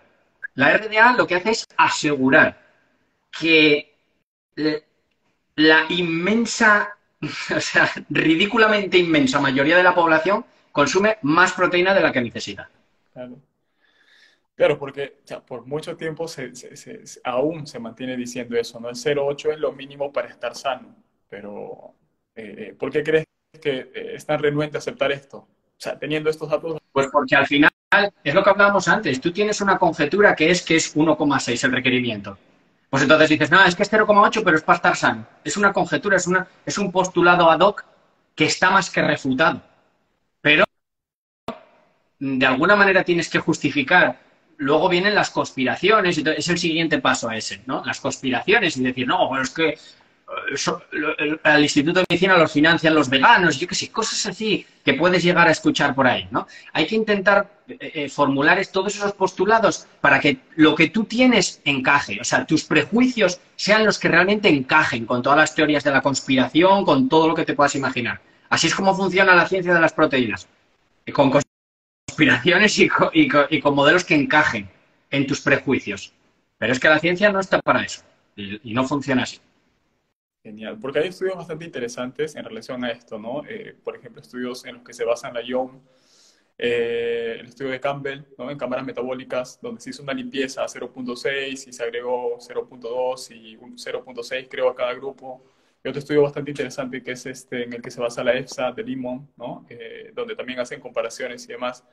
¿Crees que se necesitan más de estos estudios para que pueda haber un cúmulo de evidencia en relación a este tema de las proteínas? A ver, todo es pragmático. Es decir, yo no puedo decir que no se necesitan más estudios. Jamás. En ciencia nunca se puede decir eso. Porque no sabes si nuevas herramientas, nuevos métodos o, sí, nuevo conocimiento va a sustituir al anterior. Todo en la ciencia es falible. Todo en la ciencia es susceptible a revisarse y actualizarse con mejor evidencia. Yo no puedo decirte eso. Ahora, pragmáticamente, a día de hoy, no tiene sentido que se invierta el dineral que cuestan esos estudios en eso. Así es como yo lo veo más o menos y así es como parece que lo ve los que se dedican a hacer las recomendaciones. Pero hay que seguir haciéndolos, hay que seguir haciéndolos, hay que seguir intentando desarrollar métodos mejores para ser más exactos y a ver, antes, en la época de Copérnico, miraban por el telescopio y pensaban que la Luna era una esfera perfecta y que no tenía cráteres, ni montañas, nada de eso, que eran manchas. A medida que se fueron mejorando los métodos, claro, los telescopios aquellos había que verlos, ¿entiendes? Entonces tú imagínate que dicen, no, ya sabemos todo sobre la Luna. No, hombre, hay que seguir investigando, hay que intentar sacar métodos, pero eso no quiere decir que la evidencia se pueda actualizar con cualquier cosa. Hay que estudiar muy bien con qué se puede actualizar la evidencia y con qué no. Lo que pasa es que si tú tienes un interés económico o de quedar bien, si tú has vendido 2 millones de libros en los que dices que las recomendaciones públicas son una basura y que la recomendación que vale es esa, ¿cómo tú vas a ponerte luego a decir, mira, os he estafado en la cara? La verdad es esta. Hombre, hay que ser realistas. Somos seres humanos y eso es completa y absolutamente comprensible. Yo lo entiendo perfectamente. Entonces, hay muchas motivaciones por las cuales pues, se puede negar la evidencia. Una de ellas es esa. Otra de ellas, pues es que no sepas lo que hablas, no tengas interés, o sea, tus intereses sean otros. Puede haber muchas razones, pero bueno, en realidad a mí tampoco me importan demasiado. Me importa, por supuesto, yo no soy clínico, pero trabajo con clínicos y yo tengo que hacer trabajos para clínicos y yo, mi trabajo es decirles qué dicen los datos. Es decir, que esa conexión funcione para que puedan tomar decisiones informadas o dar información basada en la evidencia. Tal cual, tal cual. Bueno, cerramos el tema de proteínas. Brevemente hablemos un poco del colesterol, porque creo que esto ya está bastante claro para algunos, lógicamente. Cuéntanos un poco el tema del colesterol, de los requerimientos bueno, el límite dietario que hace algunos años se creía que era 300 miligramos al día, luego se quitaron esto de las US Dietary Guidelines. Cuéntanos un poco acerca de esto. A ver, la recomendación en cuanto al colesterol etario es clara y cristalina en todas y cada una de las organizaciones, excepto la ESA, que dice no va más allá de las grasas saturadas, o sea, la misma que la de las grasas saturadas, que es consumir la menor cantidad posible en el marco de una dieta saludable. Esa es la recomendación, pero además es que ahí también hay mucha evidencia, se ha creado mucha evidencia y se ha analizado con mucho rigor, mucha calidad. Los análisis son muy buenos y llevados a cabo, hay estadísticos en los equipos. Es decir, ahí la recomendación, pero claro, esa es una recomendación científica. Esa es una recomendación científica. Es decir, la ciencia que te está diciendo, pues igual que con los vegetales, lo que pasa es que con los vegetales hay que ir a muchas más líneas de evidencia, lo mismo con el colesterol. ¿Qué dice la evidencia? La evidencia dice que yo, basándome en las pruebas, ¿puedo poner un rango seguro de ingesta? No, estaría mintiendo a la gente. Basándonos en las pruebas, es la menor cantidad posible de colesterol. Eso es lo que nos dice la evidencia científica, es decir, eso es lo que en las pruebas analizadas objetivamente nos dicen que es la verdad sobre ese fenómeno. Por ejemplo, la relación del colesterol con la enfermedad cardiovascular, ¿no? Eso es lo que nos dicen las pruebas. Pues esa es la evidencia. Ahora, ¿qué le llega a la gente? Pero es que esto además salió en una entrevista que le hizo Maggie Fox a Eric Ring, que fue uno de los principales autores de la guía de ingesta dietética de referencia del Instituto de Medicina del 2005, y le preguntó, vamos a ver, pero si las grasas trans están en todas partes. O sea, porque claro, todos los productos animales las tienen. Y claro, él dijo, bueno, a ver, consumir un poco puede que esté bien, pero hombre, lo óptimo es evitarlas completamente. Y ella le preguntó, o sea, y ella le dijo, ¿no? Ella le siguió preguntando, y entonces, ¿tenemos que decirle a la gente que deje de comer carnes y lácteos? Le dijo, a ver, no podemos decirle a la gente que deje de consumir todas las carnes y lácteos, porque sería un poco extremo. Si nos basásemos, hombre, podríamos decirles que se volvieran vegetarianos. Si nos basásemos verdaderamente en la ciencia, deberíamos hacerlo, pero es un poco extremo. Es decir, ¿qué ha hecho Eric Ring? Pues ha pintado el marco de lo que es la ciencia de la nutrición. La evidencia dice esto, pero hombre, la gente va a pensar que es un poco extremo, a ver si se nos van a asustar los provitines, que no les gustan las lentejas, entonces venga, vamos a decirles esto otro. ¿A ti te parece serio? O sea, ¿a ti te parece que son farmacología? Eso pasa en farmacología y van a la cárcel. Pero la nutrición, vete tú a saber por qué, pues, no, hombre, a ver si se asustan, pobretines. Pero vamos a ver, chavales. Pues eso es la realidad, eso es lo que... O sea, una cosa es cómo se crean las guías y con qué evidencia, la evidencia es muy clara. De hecho, eso es una prueba muy importante, teórica, por supuesto, de por qué cuantos más alimentos vegetales integrales, mejor, es una de las pruebas, obvio, y está basado en datos, claro. Entonces, sí, básicamente eso. Sí, si querías que comentase un poco, lo que ocurrió fue que en 2015 quitaron el límite de 300. Entonces, esto fue la leche, porque yo cuando vi, claro, quitaban el límite porque la guía que habían hecho, la guía que habían preparado en 2015, el informe científico preliminar para sacar la guía de las US Dietary Guidelines, la parte del colesterol era para echarse a llorar, decir, O sea, eso era como para decir, se están riendo de la gente, esto es imposible. ¿Qué pasa? Que hubo muchas protestas, muchos científicos dijeron, ¿pero qué es esto del colesterol? ¿Cómo es posible que vayan a sacar esto en la guía? Y entonces dijo el gobierno de Estados Unidos, mira, $1 millón para que el Instituto de Medicina la revise. Claro, ¿qué pasó? Lo del colesterol, todo fuera. Y dijeron, claro, fliparon, dijeron, no, tenéis que poner esto. Que la recomendación es que la gente consuma la menor cantidad posible de colesterol en el marco de una dieta saludable como establece el Instituto de Medicina. O sea, tuvieron que corregir esa parte porque era un escándalo. Escogiendo un cherry picking de estudios, pero, o sea, terrible, lo peor que te puedas imaginar.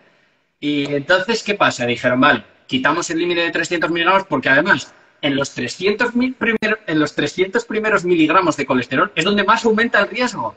O sea, que para decir 300 podían haber dicho 600 y no pasaba nada. Pero de 0 a 300 es donde el riesgo aumenta exponencialmente. No exponencialmente, es al revés, ¿no? Pero bueno, donde más aumenta el riesgo. Entonces dijeron, ¿pero qué es esto? Entonces lo quitaron. ¿Qué hizo la gente? O sea, lo quitaron para decir cuanto menos mejor. ¿Qué hizo la gente? La gente lo que hizo fue decir, ¿veis? Lo quitaron. Se puede comer con todo el colesterol que se quiera. Tremendo, tremendo. Luego me preguntan que si la nutrición es una pseudociencia, no sé. Hay cada uno que saque sus conclusiones. Ahora, entendiendo que el LDL es un factor causal, coméntanos un poco la diferencia de factor de riesgo y factor causal, brevemente. Un factor de riesgo causal es un tipo de factor de riesgo en el que si tú intervienes, cambias la probabilidad del resultado. Un factor de riesgo es un acercamiento probabilístico a la asociación entre ese factor y un resultado de salud. Un factor, pero no tiene por qué ser causal. Vamos a poner dos ejemplos ahora. Un factor de riesgo causal es aquel que tiene una asociación con el resultado de salud, pero además, si tú intervienes en ese factor, cambia el riesgo de padecer o cambia la probabilidad del resultado, digamos, ¿vale? Por ejemplo, la concentración de colesterol HDL es un factor de riesgo de enfermedad cardiovascular. ¿Por qué? Porque tiene una asociación muy fuerte y consistente con el riesgo de enfermedad cardiovascular. Sin embargo, no es un factor causal, porque cuando se manipula la concentración de HDL, no cambia el riesgo de enfermedad cardiovascular. Es decir, por sí mismo no tiene la concentración, no tiene, que es lo que se mide en los resultados del laboratorio, las partículas o lo que quiera, no tiene un rol causal. Por muchas líneas de evidencia, con muchos tipos distintos de intervenciones, se ha visto que no tiene un rol causal. Sin embargo, el LDL, por ejemplo, la concentración de colesterol LDL, se asocia con, no tan fuertemente, de hecho, como el HDL, con los resultados de salud, con, digamos, la probabilidad de enfermedad cardiovascular en este caso, pero si se manipula, se puede predecir el resultado de lo que va a ocurrir con el riesgo de esa enfermedad o la probabilidad de padecer la enfermedad. Es decir, la diferencia está en qué ocurre cuando se interviene en ellos. Claro. Ahora, en relación a esto, se habla también de los hiperrespondedores e hiporrespondedores al colesterol. Cuéntanos un poco acerca de esto. Nada, a ver, lo de hiperrespondedores en general es una tergiversación muy típica, no solo en este tema, es una tergiversación muy típica en prácticamente cualquier tema en la ciencia, ¿no? Eso ya son conceptos estadísticos quizá más profundos, ¿no? La respuesta corta y que se pueda entender, pues es que tampoco hay estudios que estén diseñados para conocer realmente si hay hiper o hiperrespondedores, sino para suponerlo, ¿no? Luego está en que es total y absolutamente irrelevante. O sea, la recomendación es la misma. La recomendación es consumir la menor cantidad posible de colesterol dietario, porque el colesterol no cumple ninguna función ni tiene ningún beneficio, ni comer productos con colesterol tiene un beneficio en nada con consumir productos, todo lo contrario, y en todos los aspectos, no solo en la salud, también en otros tipos de salud como la salud planetaria. Entonces, en primer lugar, es que tampoco es que me haya visto todos los estudios del mundo, pero sí lo hemos revisado alguna vez y desde luego, de los estudios de los que lo citan, no están diseñados para conocer respondedores, no respondedores, ni nada por el estilo, ¿vale? Lo segundo, da igual porque es absolutamente irrelevante en la práctica. La recomendación no cambia. Claro. Ahora, y en torno a esto, pues nace el mito o bueno, diferentes mitos en relación al consumo de huevo y demás. Eh, Acá hay mucho que matizar, lógicamente, ¿no? Eh, Porque algunos aluden a la defensa de repente de este alimento, entendiendo que tienen muchos nutrientes, pero claro, esto es otra vez el reduccionismo alimentario, ¿no? Porque hay que preguntarnos en qué contexto y comparado con qué, ¿no? Y citaste ese famoso estudio que se hizo con las hamburguesas y demás, u otros que ¿Y qué aluden tal vez pasan los resultados de salud? también. Y otros de repente también aluden como que el colesterol es bueno para la producción de hormonas y demás. Coméntanos un poco de estos mitos que suele haber en torno a estos temas. Es que poco más que lo que tú has comentado, que son mitos. O sea, es que eso son... dicen, oye, como a partir del colesterol del cuerpo se producen un montón de hormonas digamos, yo qué sé, pues eso, las paredes celulares, o sea, tiene un montón de funciones clave en nuestro organismo y que sin él, pues no podríamos vivir si no tuviéramos colesterol, pues entonces ellos dicen, pues entonces come mucho colesterol porque es bueno para eso. No. O sea, el cuerpo produce el colesterol que necesita, todos los tejidos del cuerpo producen colesterol. Y el cuerpo produce el colesterol que necesita y más todavía para cumplir con todas las funciones que tiene, esteroideas y de otra índole, de estructura celular y de todas, de revestimiento de las vainas, de mielina, de todas. El cuerpo produce el colesterol que necesita y más. Y es que la evidencia en eso es clarísima. Otra cosa importante, a ver si es cierto que si el colesterol también tira, o sea, el cuerpo también tira de colesterol circulante, pero es que no es que si no comas colesterol no tienes colesterol circulante. Sí que tira de colesterol circulante, por ejemplo, para el caso de las hormonas sexuales, ¿no? Pero no lo necesitas comer. Ya, o sea, el colesterol ya está ahí, ya produce el cuerpo el que necesita, ¿no? Otra cosa sería que aparte de que el cuerpo lo produjese, pues viésemos que tiene unos beneficios en resultados de salud importantes, pues entonces, claro, da igual que lo produzca. Oye, si las pruebas nos dicen que comiendo más colesterol estás mejor, vives más y tienes mejor calidad de vida, pues adelante. Pero es que las pruebas dicen todo lo contrario. O sea que no tiene ni pies ni cabeza. En resumen, pues es lo que te puedo decir, un poco para desarrollar lo que tú has dicho muy bien, que porque es un mito terrible. Claro, claro, claro. Igual, ¿no? El hecho de atribuirle nutrientes específicos al huevo y demás, pero claro, hay que matizar mucho y saber contextualizarlo y comparado con qué. Y claro, en consulta con el paciente, el debate no es si un alimento es bueno o malo como tal, ¿no? Las recomendaciones basadas en evidencia y de salud pública están ahí como datos y a partir de ahí, pues el clínico, o en este caso el nutricionista en consulta, va a saber contextualizar cómo manejar al paciente en ese caso particular e individual, ¿no? Preguntas finales libres para comentar. ¿Cómo definirías la diferencia entre alimentación vegana y alimentación vegetariana o plant-based, ¿no?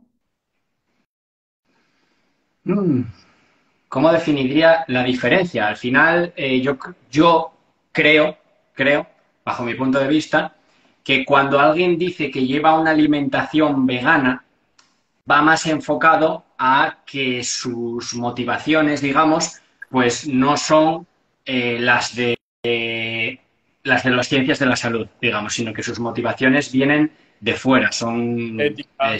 por otros sujetos, por ejemplo, por la preocupación por la esclavitud de otros seres y que sienten igual que nosotros y eso. Entonces, normalmente se suele aludir a que, no, yo soy vegano. Es decir, yo soy vegano y me como las Beyond de dos en dos, por ejemplo. O sea, yo te estoy diciendo lo que no como. Exacto. No te estoy diciendo lo que sí como. Sin embargo, cuando alguien dice soy vegetariano, normalmente esa gente es gente que lleva un patrón alimenticio que ahí sí se están refiriendo, a que es un patrón alimenticio que se basa en vegetales o que lo hacen por motivos de salud o medioambientales o que es lo mismo, bueno, al final, la salud y el medio ambiente, ¿no? Si lo otro no hay. Eh, entonces, yo diría que la diferencia es esa. Quizá también hay otras diferencias, como por ejemplo, clásicamente los vegetarianos, sin más, también no consumen carne o pescado, pero sí consumen huevos, lácteos, quesos, miel, etcétera. Entonces, digamos que la diferencia sería vegetariano estricto, que es como se suele conocer, aunque ya se les llama casi siempre veganos, y vegano. El vegano es aquel que le da igual, como si le pones un trozo de madera, mientras no lleve nada animal y que no tenga que ver con explotación y maltrato animal, se lo come, como es mi caso. Ya entiendo.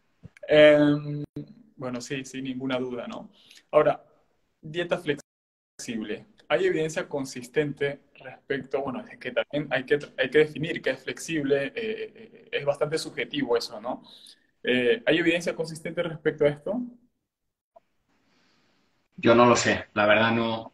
En ese tema, claro, si me dices, si me Exacto. defines un poco flexible, como bien has dicho, es un término vago. Es un término vago porque yo puedo, muchísimas teorías caben dentro de dieta flexible, ¿no? Entonces, cuando los datos pueden ser explicados por muchas teorías, es muy vago, hay mucha incertidumbre. Entonces, necesitaría saber qué es dieta flexible. A ver, si te refieres a el típico consejo de hay que comer de todo y variado, ¿no? Pues, claro, que se le suele llamar alimentación equilibrada, ¿no? Porque si pones una balanza, la basura y los vegetales, pues están equilibrados, pero no creo que las ciencias de la salud se vayan a referir a eso cuando hablan de equilibrado, ¿no?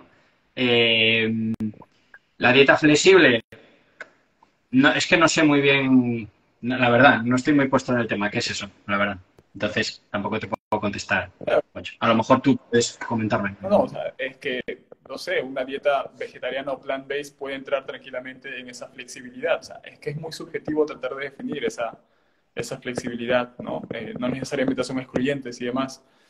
Y bueno, ahí entra todo Pero un tema de flexibilidad, ¿qué se refiere? ¿A variedad? a variedad, a permitirse de repente ciertos alimentos específicos, ¿no? Para poder, es que no, aluden a muchas justificaciones que de verdad, o sea, no tienen evidencia, ¿no? Eso, ¿no? Tratar de flexibilizar un Ya lo poco. has dicho, ya lo has dicho tú. Exacto, es que claro, a la salud mental, pero ¿dónde están esos estudios que aluden a la salud mental y demás? Mira, vale, bueno. Pero es que, ¿qué tiene que ver la ciencia con eso? Porque tú dices, no, por salud mental. Bueno, pues por salud mental, dentro del patrón dietético que tú des, tú sabes que gracias a la ciencia sabes que cuanto menos colesterol, mejor. Independientemente del patrón mental o de lo que sea. Oye, yo no puedo darle 10 miligramos de colesterol, tengo que darle 20. ¿Y a mí qué me dices? ¿A mí qué me cuentas? La ciencia no está para eso. La ciencia está para que sepas que 10 es mejor que 20. Te guste más o te guste menos, o tu subjetividad te diga una cosa, tu experiencia o cualquier patraña de estas. La ciencia está para eso. ¿A mí qué me cuentas si le das 10 o 20 o lo que sea? Es cosa tuya. O a mí qué me cuentas si te comes 14 hamburguesas. Pero a mí qué me importa. ¿Qué le importa a la ciencia lo que tú comas? La ciencia no está para eso. ¿No? Es un poco lo que hablábamos al principio. Tal cual. Ahora, la dieta basada en vegetales integrales y demás, y pérdida de peso. Hay evidencia sustentable, ¿no? Para poder sostener esto, ¿no? Ya que ayuda a poder mejorar la sensación de saciedad y demás. ¿Qué nos comentas? Sí, hay mucha evidencia y fíjate, aquí esto es un buen ejemplo por el que hay que coger varias líneas de evidencia porque todos los estudios, yo creo que se han publicado en la historia de la nutrición, el vegetarianismo siempre se asocia a menor, o sea, un peso más saludable, digamos, a un índice de masa corporal óptimo y tal. Pero claro, hay un problema y es que tú cuando vas al médico porque estás chunguísimo, te pegó un infarto o te encuentras mal o lo que sea, el médico, a ver, médicos normales, ¿eh? No médicos de redes sociales, ¿qué le dicen a la gente? ¿Come más huevos, carne y eso? No, le dicen, come más verduras. Come más verduras, come más vegetales de hoja verde, tubérculos, legumbres, cereales integrales. Entonces, claro, ¿qué pasa? Que la gente que ya está enferma se pone a comer más vegetales y luego esos vegetales se asocian a mejor peso, pero también pueden asociarse a peores resultados de salud. precisamente porque son lo que se recomienda a la gente que está mal, o que se encuentra mal, o es lo que suele empezar a comer la gente cuando tiene mejores propósitos. Tú has llevado una vida asquerosa, dices, voy a mejor, ¿qué hizo Tyson? ¿Qué hizo todo el mundo? Me hago vegano. Pero, hombre, después de haberse metido 340 camiones de cosas raras claro, ahora sí, ¿no? Entonces, oye, a ver qué pasa con los vegetales. Entonces ahí son muy importantes los ensayos clínicos, la evidencia clínica, ¿no? Lo que se intenta igualar todo lo que se pueda, las condiciones, cumplir con esas cláusulas ceteris paribus para ver si realmente es probable que esa intervención tenga el efecto deseado y no sean otros factores de confusión. Y entonces ahí sí, hace mucho tiempo que no lo miro, pero yo cuando estudiaba más nutrición y tal, vamos, evidencia clarísima, sin restricción, dietas ad libitum y come todo lo que quieras. De hecho, hay un estudio metabólico de Custodia que comparó dieta vegana con dieta De cetogénica. Hall, la de Hall. Sí, sí, sí, efectivamente, de hace años, que yo lo comenté en un vídeo, de hecho, que vamos, es que tener ese estudio delante y que todavía a la gente, si le ocurre recomendar para perder de peso la dieta cetogénica, yo no sé si vengo de otro planeta o yo qué sé. Son diferentes contextos. Sí, sí, sí, sí. Bueno, Gonzalo, ¿qué más? A ver, suplementación, puntual, nada más. Es que, claro, acá entra el tema de la verisimilitud biológica. Si es que encontramos una ruta metabólica para justificar el suplemento, hay suplemento seguro, ¿cierto? Bueno, puede ser, a ver, depende del riesgo-beneficio de... Con rutas metabólicas también se puede establecer causalidad, depende de lo pragmático que seas o de los efectos secundarios, del balance beneficio-riesgo, como cualquier otra intervención. Al final la causalidad sirve para eso, ¿no? Entonces hay que analizar beneficio-riesgo y decir, bueno, ¿qué pasa con los suplementos? Pues que muchas veces no están todos los estudiados que deberían ser, los estudios no son rigurosos, la mayoría de ocasiones, menos yo he estudiado muy a fondo la testosterona, por ejemplo, la terapia de reemplazo hormonal, suplementos de estos de geles y cremas de testosterona y tal, y vitamina D, y hay que tener claro que los estudios en general son, vamos, para contestar a las preguntas de suplementos, dejan bastante que desear, digamos, dejan mucho margen a la imaginación, los métodos no son los que se deberían utilizar para contestar esas preguntas, los análisis tampoco. Es difícil encontrar estudios de suplementación que realmente sean, que por supuesto que los hay, porque la suplementación salva vidas, eso no nos lo podemos olvidar nunca. Sí que los hay, pero normalmente, pues eso, no para población general. O sea, la suplementación en población general es cuando el análisis beneficio-riesgo está clarísimo. ¿Cuál es el ejemplo más claro de cuando un análisis beneficio-riesgo está clarísimo y hay que recomendar la suplementación? La vitamina B12, sin ninguna duda. Ahí ahí tenemos todos clarísimo que es la fuente más inteligente y más saludable que hay de obtener la vitamina B12 de todas las alternativas que tenemos disponibles.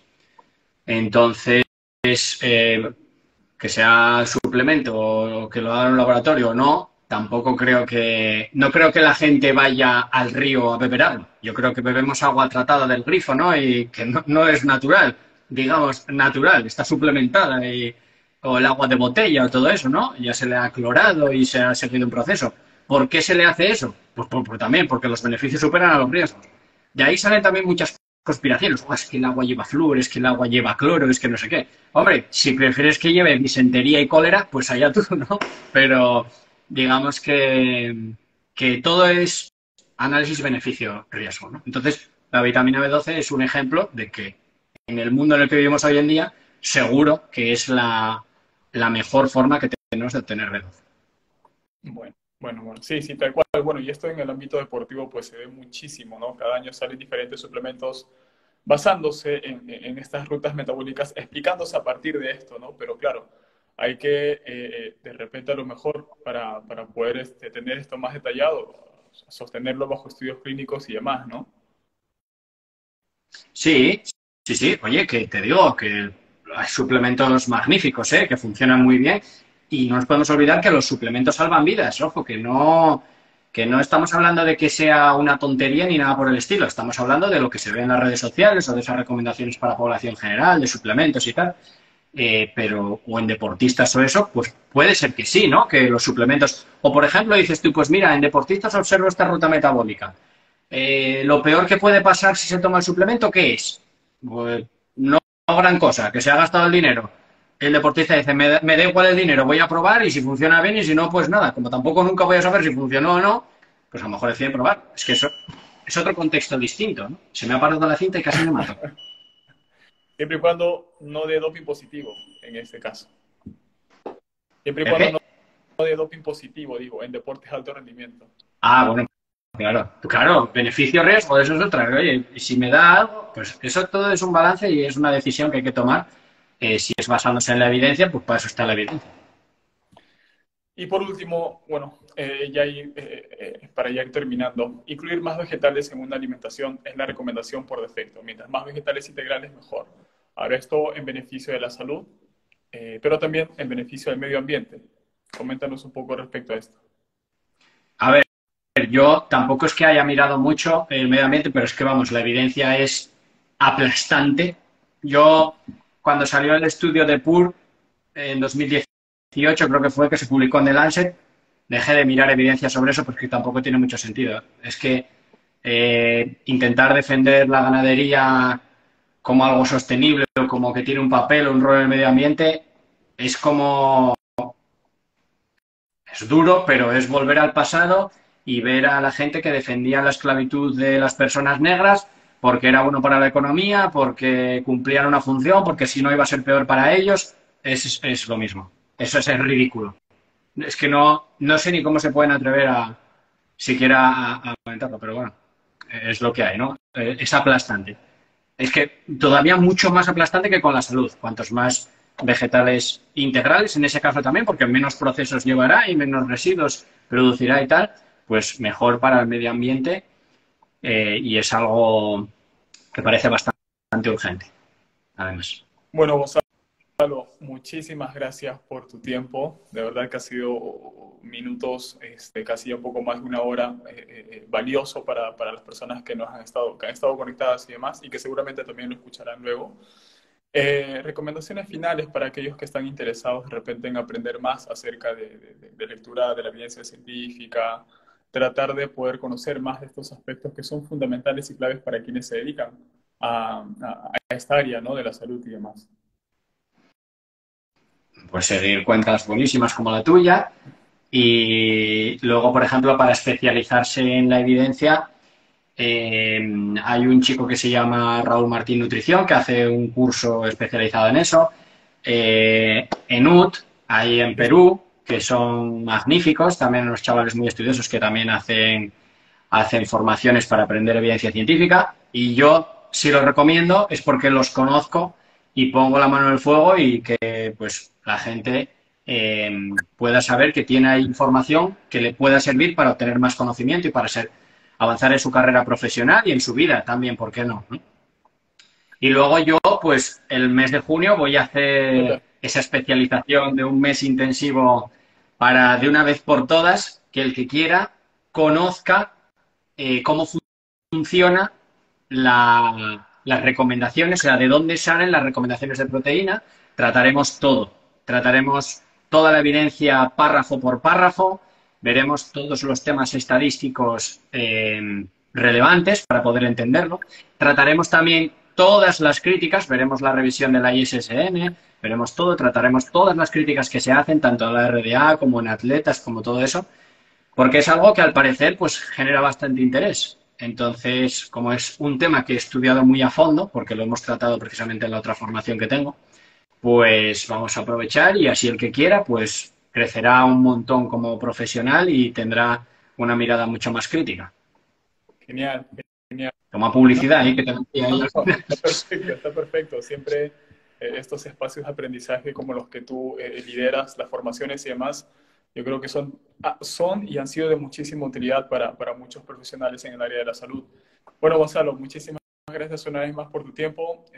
gracias, de verdad.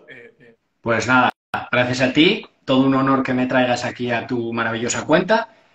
Muchas gracias por pensar en mí, a seguir con el gran trabajo y lo dicho, seguimos en contacto.